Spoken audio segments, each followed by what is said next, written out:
Okay, well, I need to give a little preface before. Okay. I woke up at about 5 o'clock in the morning. I was supposed to be going to Olive View Hospital because I was doing some candy striper esque work for a cotillion that I was in, and that was my community service. I woke up with a temperature of 102, and I went up and I told my mom, I said, Mom, I'm not going to school today, which was rare because when I left Silmar, I had missed a day of school since before kindergarten. So for me to say that meant I was really not feeling well. So my mom gave me some aspirin and she sent me back to bed and she went back to bed. At 6:03, I was asleep. I thought somebody was gently rocking me to sleep.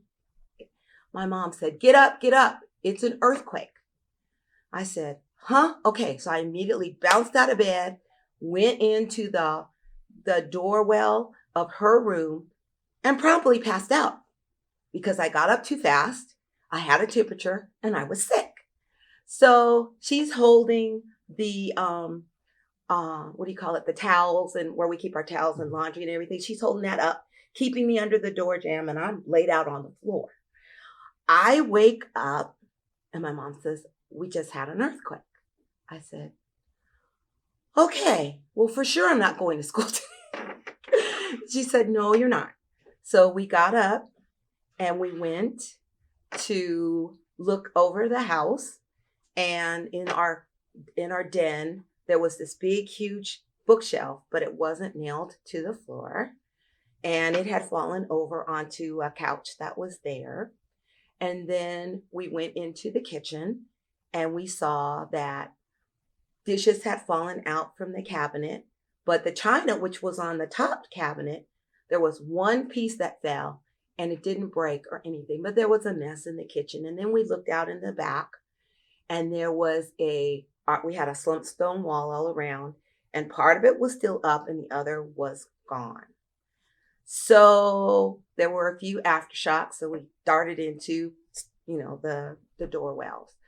And then we kind of ventured outside and we noticed that I think it was a water main up on from Foothill had broken and there was all this water coming down because we were going to go across the street to our neighbors. And let me preface by saying it was just my mom and I because my father had died when I was 12. So 4 years prior, he was dead. So it was just us two women in the house. So we were trying to get over to our friends across the way to see if they were okay, but we couldn't pass it because the water was too high. So Fred Green lived in our neighborhood and he and his dad drove down the street and saw us and found out that we were doing okay and, just making sure that we were all right. And then he took us across the street in his car for our neighbors to see they were making sure we were okay. And then we came back to the house and our lights were working and everything was working. I tried to call some of my girlfriends, Lupi, Castaneda, and a couple other people, and couldn't get through because we found out that their power was out and all of that. After that, it was kind of a blur. We just kept darting into the doorwells every time we had an aftershock. I was scared because I hadn't felt the first one. So that's what we did. And then there were some people in our youth group at the church. I mean, in my youth group at the church. And the husbands of the couples that ran the youth, they came by later on in the day to make sure we were okay. And then also helped us later to put up the wall that had fallen down. That morning, how scared were you? Was this your first earthquake? Oh, yeah. My mom had been through one, but my first. Everything overturned in the house? Just like I said, that big thing and the stuff that came out and whatever, but everything else was fine. I mean, it was doing really well, but there were no ripples or anything from subsequent earthquakes that I've been through. It was just that the wall fell, the dishes came out. It was a big mess in the kitchen because everything came out of the cabinets. And that was pretty much it. I mean, our rooms were okay. No, because my mom, even though she had been through one before, we had heard because we actually, like I said, had power and everything. We'd heard on the news that where I was supposed to be that morning, because I knew what floor I was on, I was going to be on the top floor of Olive View Hospital, had crashed and fallen down, and there were no survivors. And that kind of freaked me out a little bit. The next day we went, but not the day off. We went the next day, and I did go and check that out. And I was, thanking my lucky stars that I wasn't there, that I had been sick and I wasn't there. Did you know anybody who got stuck there, who you worked with? Like I went to different floors every time I went, so I didn't really know anybody, but I did know Dave Mickelson's mom. And she, I found out that she had passed away, that she was involved in it. And that just broke my heart. Because Dave and I had always been close anyway, but then when that happened, it was just like, I did go and check on my friends the next day. I checked up with Loopy and Jeannie Cooper and a couple other people and found out how they were doing. And they were doing as could be well expected, but their houses were kind of jacked. And we did offer to have them come and, stay with us, but the families, they wanted to stay in the group. So only when earthquakes happen.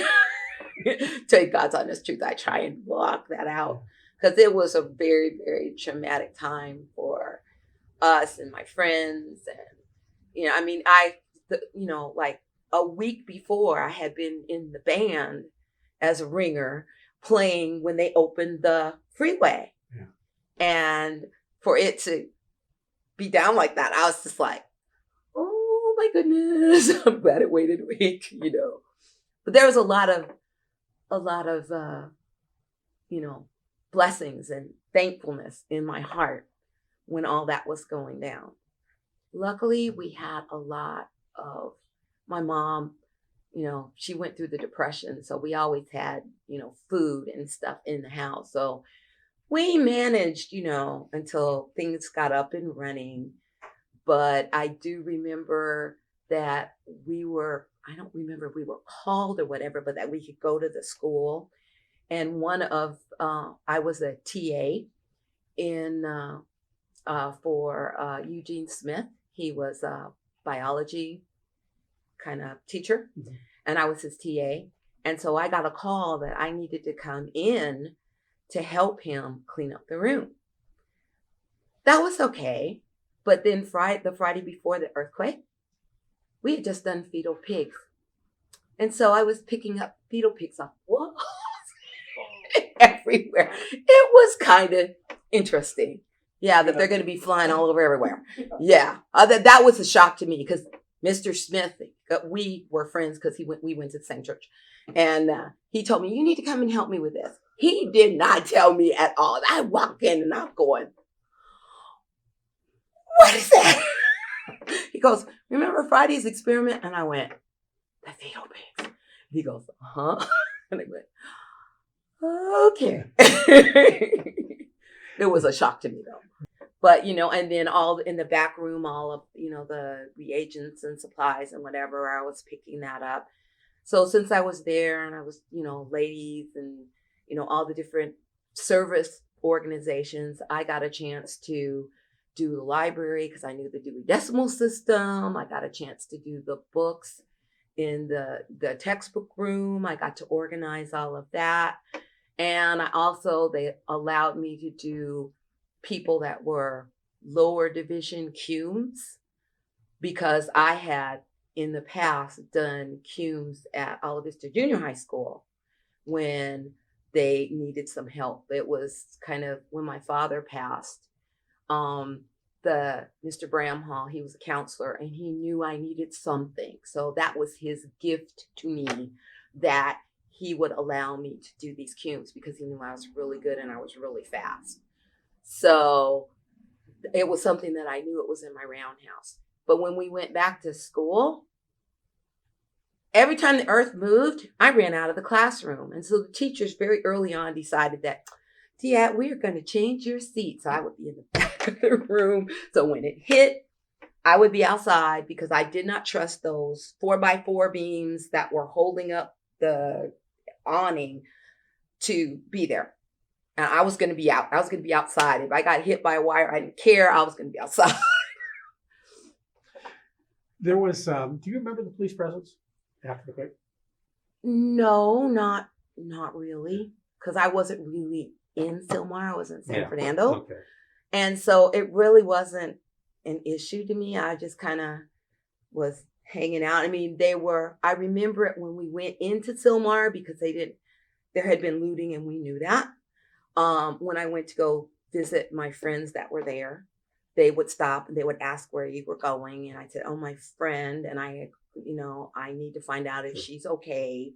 And she's like my sister. And so they let me go in. I was really surprised, but they did. Since I was a kid, I consider 16 a kid. I knew to go to Georgiam, when an earthquake happened.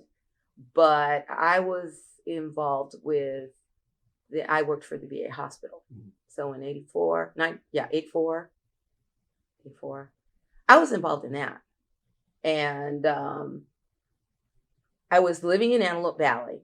So we felt the shaking, and my husband had made this poster bed with 4x4 and 4x8 and whatever. And our drill for the kids was whoever was on the top bunk come to the bottom bunk. Everybody else piled into the bottom bunk. It was away from a window, and we'd have to ride it out, whatever. But if the roof came in, it was so sturdy, it would hold it and whatever. And my husband did that. So that portion of it was good. And then when I went to work to clear out my area because they were going to move it, I was in the major one that had all the major damage. And I was on the 4th floor. And every time, if my husband had been there, I would have been taken down the stairs because it was built to move. So in the bottom, it would move a little, but as you went further up in the top, it would move a lot. And I was trying to bolt, and he's like, no, honey, just stay here. You're okay. It's going to be all right. It's okay. And we didn't lose anybody. So that was good. And now in our home, we have bolted everything down. So no bookcases or anything will come forward. We've also made in our room, because it's, again, away from windows and whatever, we have a structure in our room that everybody can come into that will hold the roof and everything, since the kids now are grown and gone and there's no bunk bed. So we can go in there and be safe. Mourned with David, and because David and I went to the same college. So we were each other's support system because, it was our senior year. And so we were our support system. And also Miguel Mejia, he was in our class too. So it was the three of us at Oxy, and we supported each other when we were there. But it was scary. I was really scared for all the earthquakes. I mean, all the aftershocks. That's the thing that scared me. But the earthquake, I kind of missed it. So when I did feel one, yeah, it was kind of interesting. I had an interesting lay on the whole thing now that I've actually been through 3 of them.